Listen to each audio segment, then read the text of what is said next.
Good morning, dear students. How are you all? I hope you all are fine, beta. So studying gone? बढ़िया चल रही है आपकी study? Okay.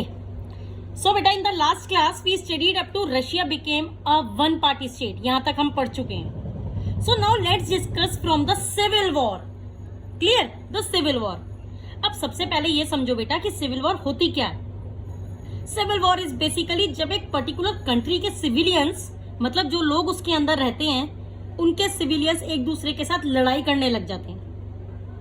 भाई you know when there are like internal groups, हर एक country के अंदर होते हैं इंटरनल ग्रुप. जैसे फॉर एग्जांपल अगर आप अपनी इंडिया की बात करो, so we have so many different communities, so many different groups in the country. ऐसे ही हर कंट्री में अलग अलग ग्रुप्स होते हैं, कम्युनिटीज होती हैं. सो जब एक कंट्री के इंटरनल कम्युनिटीज ग्रुप्स ही एक साथ लड़ाई करने लग जाते हैं, so that is called the civil war. Civil war उसी को कहते हैं. कंट्री के अंदर ही अलग अलग ग्रुप्स लड़ाई करने लग जाते हैं, सर फोड़ने लग जाते हैं एक दूसरे का. Clear? So now what happens in this? Like I already discussed in the last class, जो बोल्शेविक्स थे वो सोशलिज्म चाहते थे. वो चाहते थे कि कोई भी प्राइवेट प्रॉपर्टी ना हो. एंड दे आल्सो वांटेड कि जो पीजेंट्स हैं उनका जो लैंड है वो रीडिस्ट्रीब्यूट हो जाए, उनको रीडिस्ट्रीब्यूट कर दिया जाए. So when Bolsheviks order land redistribution, army began to break up. तो जब बोल्शेविक्स ने ये ऑर्डर दिया कि लैंड रीडिस्ट्रीब्यूट हो जाना चाहिए, तो उनकी आर्मी भी धीरे धीरे टूटने लग गई. अब आप बोलोगे मैम क्यों टूटने लग गई? तो बेटा क्योंकि जो सोल्जर्स थे वो विलेजेस से, अलग अलग जगहों से आर्मी ज्वाइन करने आए थे. पहले के टाइम में लोगों के पास लैंड नहीं थी, not all the peasants were land holders, तो उन्होंने आर्मी ज्वाइन कर ली थी. तो जो ऐसा ग्रुप था, जो पीजेंट्स का बेसिकली जो ग्रुप था, now they join the army. तो जब उन्होंने ये सुना कि भाई लैंड रीडिस्ट्रीब्यूट हो रहा है, तो वो वहां से भाग गए अपने विलेजेस में कि भाई हमें भी लैंड मिल जाएगा. Clear? So soldiers, mostly peasants, wished to go home for redistribution and deserted. तो they had gone to their home, especially जो peasants थे soldiers में, they had gone to their home and they had deserted. उसके साथ साथ अब साथ में क्या स्टोरी चल रही थी कि non Bolsheviks, liberals and supporters of autocracy disapprove the Bolshevik revolt. जितने भी नॉन बोल्शेविक्स थे, लिबरल्स थे, जो ऑटोक्रेसी को सपोर्ट करते थे, बेसिकली जो चाहते थे मोनार्की हो, किंग का रूल हो. अब डेफिनेटली जिन जिन लोगों को प्रिविलेज मिल रही थी बाय बर्थ, भाई वो क्या चाहेंगे कि सोशलिज्म आए? चाहेंगे वो कोई ऐसा? नहीं. वो क्यों चाहेंगे कि सोशलिज्म आए या डेमोक्रेसी आए? वो तो नहीं चाहेंगे ना. वो सब इस बोल्शेविक रिवोल्ट से डिसअप्रूव्ड करते थे. वो बिल्कुल भी नहीं मानते थे कि कोई भी ऐसा रिवोल्ट होना चाहिए. Clear? So these are the groups, non-Bolsheviks, liberals and supporters of autocracy. They all are disapproved the revolt by the Bolsheviks. So they did not also support the Bolsheviks uprising. Definitely वो क्यों करेंगे? Clear? तो अब क्या हुआ कि लोग अलग अलग जगहों पर गए, स्पेशली साउथ रशिया में बेसिकली वो पहुंच गए और उन्होंने 3 डिफरेंट ग्रुप्स फॉर्म करे. 3 डिफरेंट ग्रुप्स उन्होंने फॉर्म किए. What are these groups? These groups are reds, greens and whites. So red basically कौन थे? रेड किसके लिए था? बोल्शेविक्स के लिए था. भाई बहुत गर्म खून था इन लोगों का. So red was the Bolsheviks. And then green were the socialist revolutionaries. Socialist revolutionaries कौन थे? They were the people जो बिलीव करते थे कि सोशलिज्म होना ही चाहिए, सोशलिज्म आना ही चाहिए. It was necessary for the country. And then came the whites. Who were the whites? Whites were the pro-czarist. Basically, pro-czarist मतलब जो किंग को बहुत ज्यादा चाहते थे. किंग उनका बहुत चाहिता था basically. They were the very loyal to the king. They wanted monarchy or they wanted king rule in the country. So they were the whites. Clear? So अब देखिए क्या हो रहा था.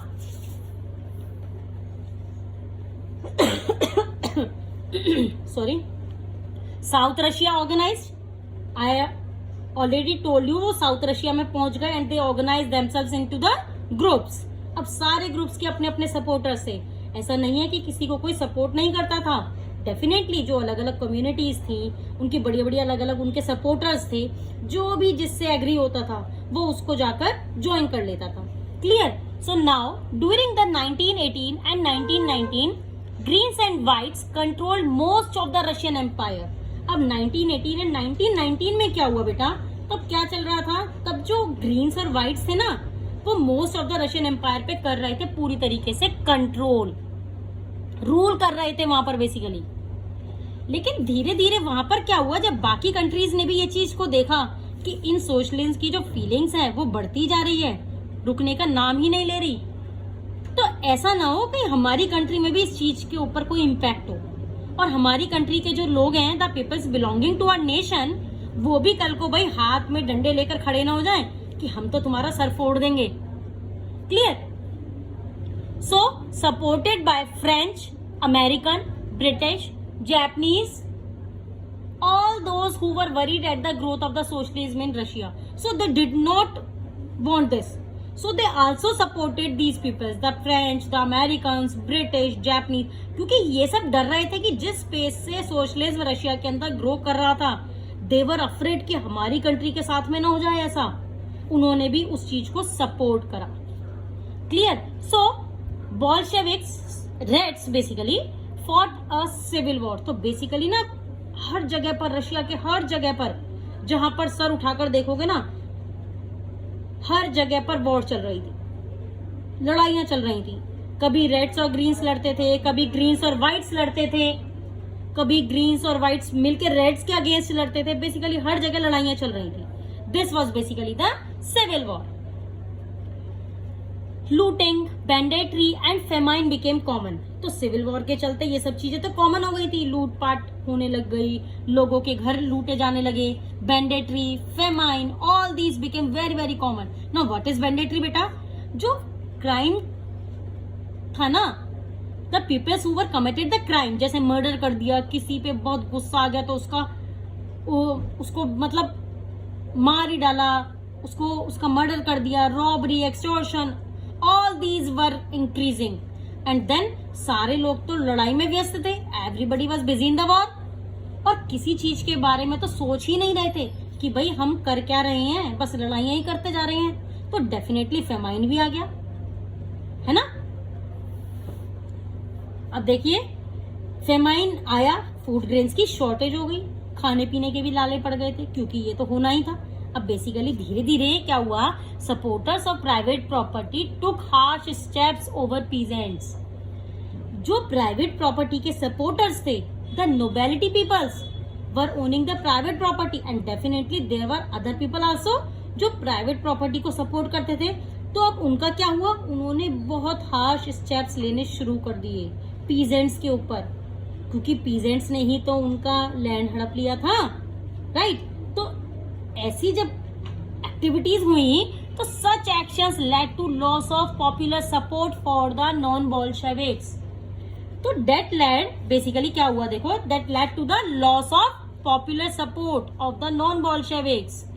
उनके लिए खतरे की घंटियां उनके लिए बज चुकी थी कि not a lot of people were supporting them, and इस चीज का फायदा हुआ फायदा हुआ बोल्शेविक्स को, एंड बोल्शेविक्स ने अपना झंडा लहराते हुए they had won. Clear? So by January 1920 the Bolsheviks controlled most of the Russian empire. तो बाय 1920 जनवरी जो बोल्शेविक्स थे, उन्होंने फिर से most of the Russian empire को कर लिया था कंट्रोल। अब ऐसा नहीं था कि उन्होंने ये चीजें अकेले करी थी, cooperated with the non Russian nationalist and Jadidist also, Jadidist, उनको और भी बहुत सारे नेशनलिस्ट ने सपोर्ट किया था, जेदिस्ट ने भी सपोर्ट किया था। I have already told you who are the Jadidist, मैंने पहले भी बताया था आपको बेटा, दे वर द मुस्लिम रिफॉर्मर्स, है ना? तो उन्होंने भी सपोर्ट करा था, क्योंकि इन नेशनलिस्ट एंड जेदिस्ट को लगता था socialism has the extreme powers. अगर सोशलिज्म नहीं होगा तो बेड़ा गर्क हो जाएगा हमारी कंट्री का, हम कुछ नहीं कर पाएंगे। तो सोशलिज्म होना ही चाहिए, बहुत जरूरी है ये, बस सो मच नेसेसरी। तो though the Bolsheviks were supported by them and eventually they had won. तो अब क्या हुआ, अब देखिए, अब बहुत सारी चीजें ऐसी भी चल रही थी, कॉपरेशन तो हो ही रहा था, कॉपरेशन तो हो रहा था, बट कुछ रशियन कम्युनिस्ट ऐसे भी थे जिन्होंने भाई कॉपरेट मतलब कॉपरेट करने के लिए बिल्कुल भी तैयार नहीं थे। उन्होंने कॉपरेट करने से साफ मना कर दिया। क्यों तैयार नहीं है कॉपरेट के लिए? They had basically turn back against the Bolsheviks. Non Russian nationalist diverted from the socialism. So एक एग्जाम्पल भी दिया हुआ है बेटा आपकी बुक में। In Khiva in Central Asia Bolsheviks colonist massacred local nationalist in the name of defending socialism. तो जो एक एग्जाम्पल दिया हुआ है खेवा इन सेंट्रल एशिया, वहां पर बेटा जो बोल्शेविक्स कॉलोनिस्ट थे उन्होंने बहुत सारे लोकल नेशनलिस्ट को मार ही डाला। They had massacred local nationalist. किस नाम से? भाई कि हम सोशलिज्म डिफेंड कर रहे हैं। अब you know in the name of defending socialism that massacred so many local nationalist. भाई ये कौन सा एक्सक्यूज है किसी को मार देने का? नहीं है ना, राइट? तो अब क्या हुआ देखिए,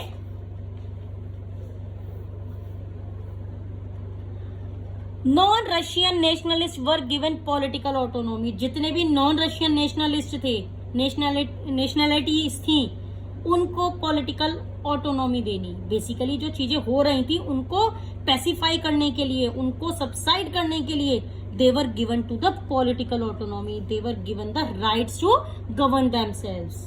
सो अपने आप को खुद को गवर्न करने का उनको अथॉरिटी मिल जाए।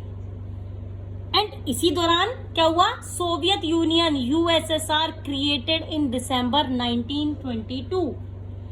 सो इसी के चलते चलते बोल्शेविक्स ने क्रिएट करी Soviet Union, which was basically known as the USSR. और वो दिसंबर 1922 में हो गई थी क्रिएट। एंड बेसिकली था क्या? Unpopular policies of Bolsheviks force the local government to follow them.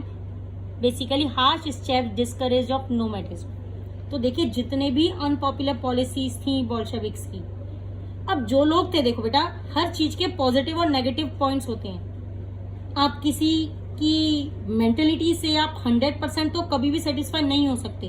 तो कुछ पॉलिसीज ऐसी भी थी जिससे लोग बहुत खुश हुए। ऑन द अदर हैंड कुछ पॉलिसीज ऐसी भी थी जिनको सुन के बेसिकली लोगों ने सर पकड़ लिया कि भाई ये क्या हो गया। ठीक है, तो जितनी भी ऐसी अनपॉपुलर पॉलिसीज थी which Bolsheviks were actually forcing upon the government कि भाई ये आपको फॉलो करनी ही करनी है, they were discouraged by the people. जैसे for example nomadism was harshly discouraged by the people. So harsh discouragement of nomadism. Nomadism देखिए बेटा होता क्या बेसिकली, ये समझो आप पहले कि the life style of those people जो एक जगह पर टिकते नहीं है, एक जगह से दूसरी जगह, दूसरी जगह से तीसरी जगह, they moved around here and they in order to make a living, all these had to be not in the favor of this. So nomadism इस चीज के फेवर में नहीं थे. So attempts to win over different nationalists were partly successful. जो अब अलग अलग जगह पे बहुत उन्होंने अटेम्प्ट्स करे भाई अलग अलग नेशनलिस्ट के ऊपर अपना कंट्रोल एस्टेब्लिश कर लें, तो कहीं पर वो सक्सेसफुल हुए और कहीं पर वो नहीं हुए. तो देवर पार्टली सक्सेसफुल. ठीक है, कहीं पर वो सक्सेसफुल हुए और कहीं पर वो सक्सेसफुल नहीं हुए. ये नहीं है कि उनको हर चीज में 100% सक्सेस मिलती गई, ऐसा नहीं था. देवर सक्सेसफुली पार्टली. क्लियर. तो अब क्या हुआ, नाउ मूविंग अहेड, अब उन्होंने सोचा कि अब हमने बहुत फेंक दी भाई, लोग लपेटे जा रहे हैं, अब हमें खुद को एक्चुअली में कुछ करके दिखाना है, हमें कुछ करके दिखाना पड़ेगा. So they had made a socialist society, making a socialist society. So they had made a socialist society. So in this particular part we had already discussed कि Bolsheviks kept banks and industries nationalized and peasants cultivated on socialist land. So in this particular part बेटा we will studying कि socialist society के towards हम कैसे बढ़ रहे थे. तो अब देखिए बेटा क्या हुआ कि like I already told you, जो बोल्शेविक्स थे उन्होंने बैंक्स को, इंडस्ट्रीज को नेशनलाइज कर दिया था. साथ में उन्होंने पीजेंट्स को भी परमिशन दे दी थी कि आप इस लैंड पे कल्टीवेशन कर सकते हो. ठीक है. So already Bolsheviks kept bank and industries nationalized and peasants also cultivated on socialized land. Basically जो कॉन्फिस्केटेड लैंड था वो लोगों से बेसिकली जो नोबेलिटी थे उनसे हड़पा ही था, वो एक तरीके से हड़पा ही तो गया था. So the peasants were granted the permission to cultivate on those lands also, right. तो अब क्या हुआ धीरे धीरे बेटा, a process of centralised planning was introduced. उन्होंने सोचा कि थोड़ी सी ग्रोथ और डेवलपमेंट के टुवर्ड्स हमें बढ़ना है, and for that they had started a process of centralised planning. Centralised planning होना उन्होंने शुरू कर दी. So officials assessed the economy and set targets for 5-year periods. अब बहुत सारे ऑफिशियल्स ने असेस्ट भी करी, अलग अलग बेसिस पर उन्होंने जज किया कि क्या होना चाहिए इकोनॉमी में, क्या नहीं होना चाहिए इकोनॉमी में, और उन्होंने अगले 5 सालों के पीरियड्स के लिए टारगेट्स को सेट करना शुरू कर दिया. क्या करना शुरू कर दिया उन्होंने बेटा, टारगेट्स को सेट करना शुरू कर दिया. तो अब उन्होंने 5-year प्लान्स के लिए सोचा. 5-year प्लान आने शुरू हो गए. आपने सुना भी होगा बेटा, इंडिया में भी 5-year प्लान्स होते हैं, है ना. हमने 8th में भी पढ़ा था ना, मैंने भी पढ़ाया था बहुत बच्चों को. आपको पता भी होगा कि उन 5-year प्लान्स का एक बेसिकली जो रूट था वो क्या था, रशिया. हमारी इंडिया में 1951 में पहला 5-year प्लान आया था. सो आपको पता होगा कि 5-year प्लान्स हमारी कंट्री में भी बनते हैं. So now back to Russia. Russia की अब हम बात करते हैं बेटा. तो देखिए, तो इस प्लान्स के according government fixed prices to promote industrial growth during the first 2 plans. Government ने प्राइजेस को फिक्स कर दिया था बेटा इंडस्ट्रियल ग्रोथ को प्रमोट करने के लिए, जिससे कि इंडस्ट्रीज में बहुत ज्यादा ग्रोथ आए, डेवलपमेंट हो. उन्होंने फर्स्ट 2 प्लान्स में इन चीजों को प्रमोट करने के लिए प्राइजेस को फिक्स कर दिया था, फर्स्ट प्लान में एंड सेकंड प्लान में. सो फर्स्ट प्लान जो बना था रशिया के अंदर 1927 to 32 and then second plan is 1933 to 38. So in these 2 plans, government fixes the prices to promote the industrial growth and development. And then centralized planning. अब ये centralized planning जो करी थी, इसके चलते क्या हुआ, इकोनॉमिक ग्रोथ हुई, इंडस्ट्रियल प्रोडक्शन इंक्रीज हो गई, ऑलमोस्ट बेटा डबल्ड हो गई. इट मीन्स 100% प्रोग्रेस हुई थी, 100% ग्रोथ हुई थी, इंक्रीज हुई थी प्रोडक्शन. देखिए, ऑयल में इंक्रीज हुई प्रोडक्शन, कोल में एंड स्टील में. क्लियर. सो इन सब चीजों में इतनी ज्यादा ग्रोथ होने लगी थी. लेकिन इसके साथ साथ देखिए अब क्या हुआ. अगेन हर चीज तो अच्छी नहीं हो सकती ना, राइट. तो जब इतनी ज्यादा इकोनॉमिक ग्रोथ चल रही थी तो साइमल्टेनियसली कंडीशंस और जगह पर पुअर भी हो रही थी. देखिए किस चीज की कंडीशंस पुअर हो रही थी, rapid constructions led to poor working conditions. So rapid construction चल रही थी, बहुत जोरों शोरों से डेवलपमेंट ऑफ द सोसाइटी के टुवर्ड्स काम भी हो रहा था, लेकिन साइमल्टेनियसली वर्कर्स की हो रही थी हालत खराब, बुरी तरीके से बहुत परेशान थे. कैसे, बिकॉज उनकी वर्किंग कंडीशंस बहुत ही खराब थी. रैपिड कंस्ट्रक्शन की वजह से बहुत पुअर वर्किंग कंडीशंस थी.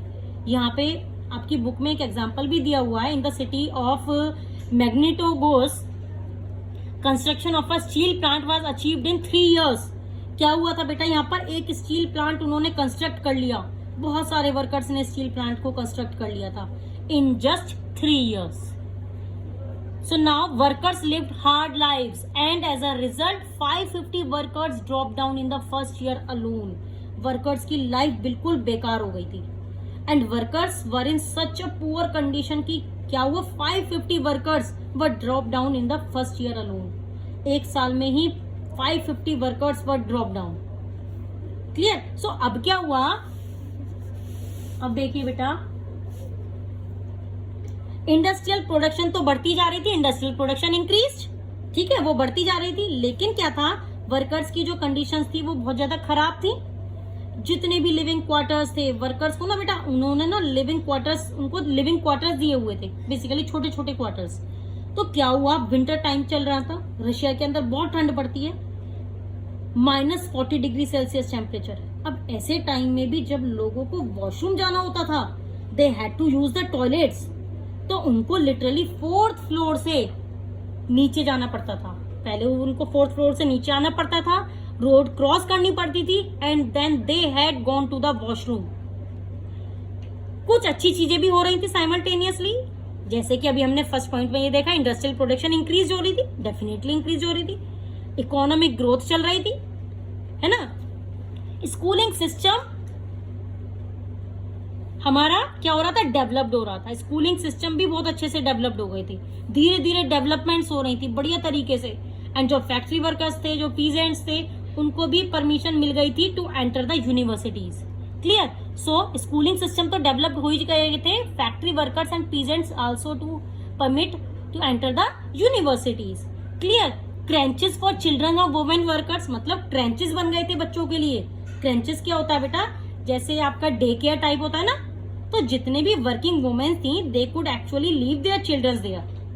दीज क्रेंचेस बेसिकली शाम को काम खत्म होने के बाद वहां से ले लो, तो क्रेंचेस भी बन गए थे to take care of the kids. Then cheap public health care, there were also public health care facilities which were also provided to the people. In fact, modern living quarters for the workers also. So, modern living quarters are also established for the workers. लेकिन ये जो सारी चीजें थी, ये सब limited basis पर हो रही थी, बिकॉज देखो गवर्नमेंट है, गवर्नमेंट के पास तो लिमिटेड रिसोर्सेज है, तो उनके पास जितने भी रिसोर्सेज हैं उसके अकॉर्डिंग ही तो काम करेंगी, राइट। तो since these resources that the government had were limited, तो ये जो डेवलपमेंट थी ना बेटा, they were kind of the uneven also, but the good part was कि एटलीस्ट डेवलपमेंट तो हो ही रही थी ना, लोगों के लिए कुछ तो कर ही रहे थे।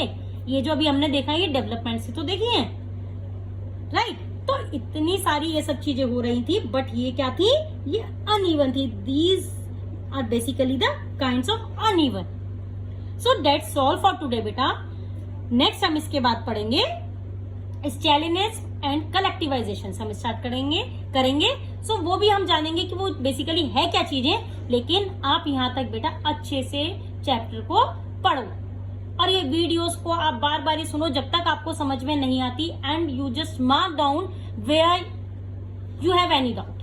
Clear. And you can ask me. Okay बेटा। So goodbye, take care, have a nice day.